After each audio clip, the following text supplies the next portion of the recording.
Hi, Roman. This is Amanda and Roman Castillo.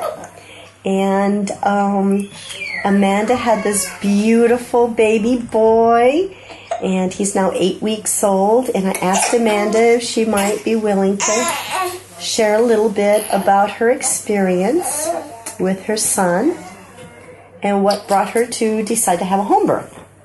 Well, I first had my daughter in 2006. She was born at a hospital, and it was pretty much textbook pregnancy and delivery. I went in, we got induced, I had the epidural, and she was born vaginally at the hospital.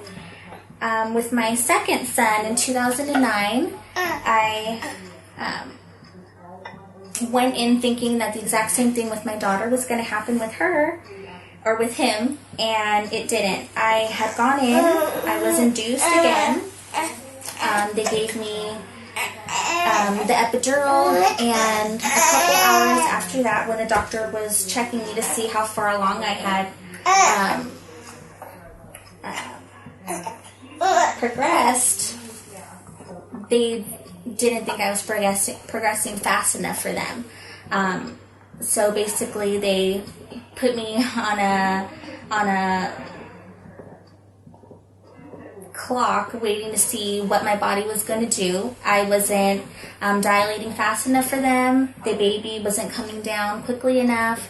And so they just immediately said, literally told me that there was no way that I was going to have this baby vaginally, that the doctor knew that I was going to have a C-section. She had seen this before. There was no reason why I should wait a little bit longer. I had only been at the hospital probably less than 7 hours from start to finish, and that was it. It was game over.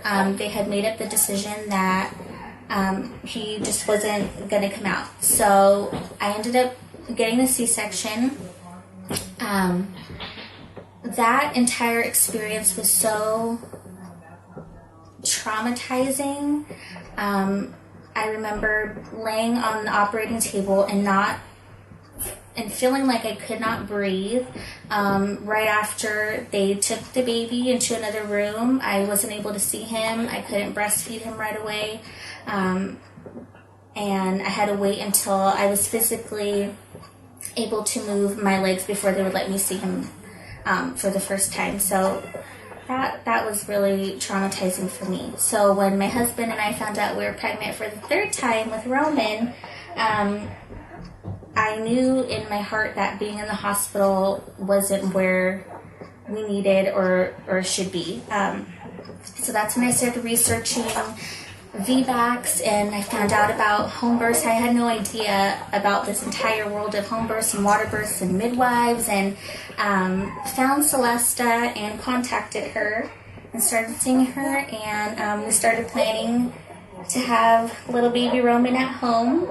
And on July 16th, 2012, I went into labor early in the morning, and from the get-go, things started moving quickly. My contractions were getting stronger. We started filling up the pool. I called Celesta, and Sherry and Dora came over.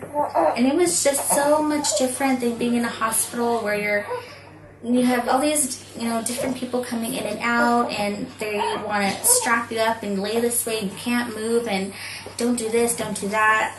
You can't go to the bathroom when you want to. You can't eat anything. You can't do anything. You're so restricted. So I almost, at some points, kind of felt like I didn't know what to do, because I had never had so much freedom before with my body when I was in labor.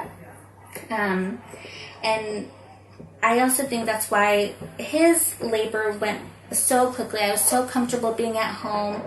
My husband was there, my kids were there, which was really important to me.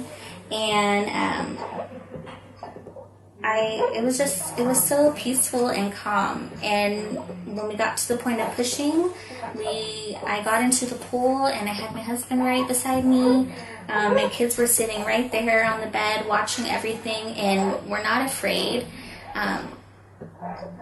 It was just as perfect as it could be. And this little guy came out probably in about 20 minutes once we got into the pool. And he came out trying to swim. He had a nipple hand right here in the back of his head and was holding Celesta's hand while he was being born.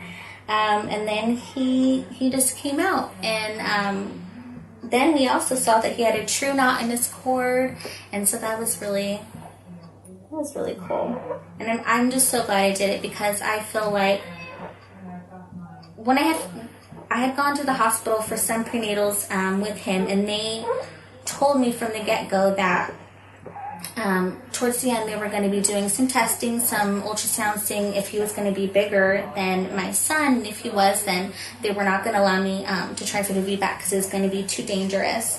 And I really feel in my heart that if they had really seen how big he was, which he was 9 pounds 6 ounces, my second son was 8 pounds 11 ounces. So this little guy, or big guy, if they had seen how big he was growing, maybe if they had even seen the knot in the cord, they would have totally freaked out and would not have let me try to have him naturally at the hospital. So after all was said and done, my husband and I were so happy that, home birth, water birth, natural birth was the way that we decided to go, and I wouldn't take it back for anything.